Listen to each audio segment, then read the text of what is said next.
She called him a washed-up loser lawyer. Not even a lawyer, she added. You can let her filibuster all day long, but not on our watch. I did tell you because we saw what you did in the Senate. Lawyer, not even a lawyer. Committee will be in order. For the record, Jamie Raskin was a constitutional law professor at American University for more than 2 decades before being elected to Congress. He was the lead impeachment manager in the second Trump impeachment trial. He taught the Constitution for a living. He wrote a book about it. Bondi called him not even a lawyer because he told her she could not filibuster his time. That sentence, you can let her filibuster all day long, but not on our watch, not on our time, is what produced the outburst. Raskin was not out of order. He was not screaming. He was telling the Attorney General, plainly, that she would not run out the clock on his questions the way she had run out the clock on other members throughout the 5-hour hearing. Bondi's response was to shout him down with an insult. "You don't tell me anything, you washed-up loser lawyer." Raskin looked at her. "Yeah," he said, "I did tell you, because we saw what you did in the Senate." That exchange happened because of what Raskin had been pressing her on, and what he had been pressing her on was a connection that nobody in that room wanted to make explicit, but that Raskin made explicit anyway.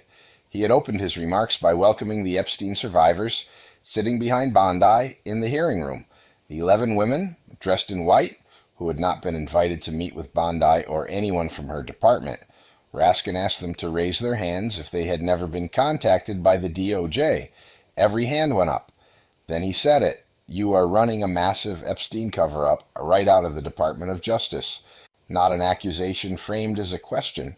A statement, documented, based on the record, the names of alleged co-conspirators redacted while survivor names were published. The 86-page SDNY prosecution memo withheld. The draft indictments of Epstein's co-conspirators never produced. 0 new indictments against anyone in Epstein's network in 14 months. And the Maxwell transfer from a higher security prison to a minimum security camp in Texas, days after a 2-day meeting with Bondi's own deputy, Todd Blanche, who had previously been Trump's personal defense attorney. Raskin's summary was precise.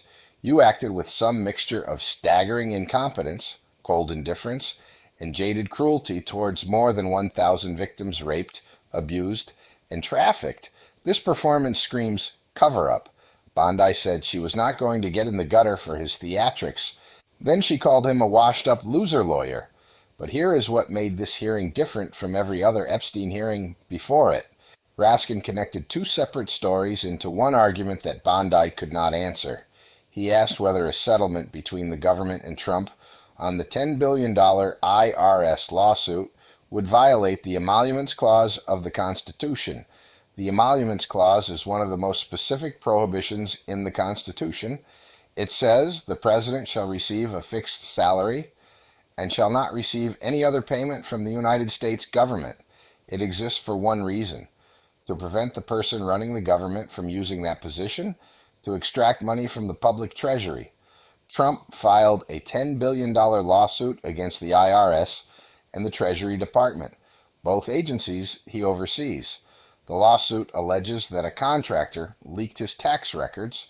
The case would be settled by the DOJ, which Bondi runs, which answers to Trump, and any payment would come from the Federal Judgment Fund, taxpayer money, dispersed by a department controlled by the plaintiff. Raskin asked Bondi directly, would a settlement with Trump violate the Emoluments Clause? Bondi said she would not discuss pending litigation. Raskin pushed, this is not about the litigation. This is a constitutional question. Does paying the president money from the federal treasury violate the clause that prohibits the president from receiving money from the federal treasury? Bondi accused Raskin of being obsessed with Trump. Then Raskin asked the question that made the 2 stories, Epstein and the $10 billion lawsuit, inseparable. He asked whether the survivors of Epstein's crimes, whose personal information and nude photographs have been published by Bondi's DOJ in violation of the Epstein Files Transparency Act, were entitled to damages from the federal government. He did not ask it as rhetoric. He asked it as law.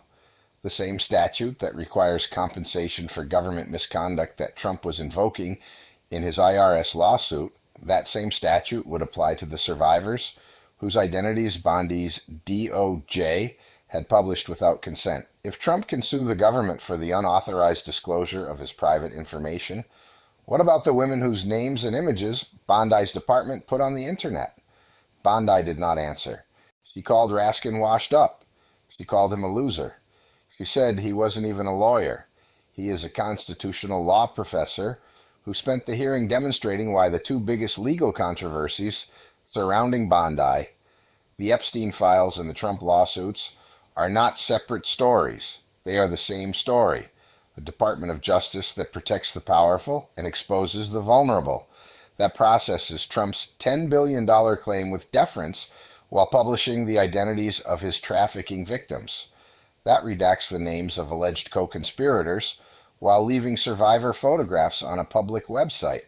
The survivors were sitting behind Bondi the entire time. Every hand raised when asked who had not been contacted by the DOJ, and Bondi refused to turn around. Raskin told her that was her legacy, that she was siding with the perpetrators and ignoring the victims, that unless she changed course quickly, history would record what happened in that hearing room. Bondi called him a washed-up loser lawyer. The survivors were still sitting behind her when she said it,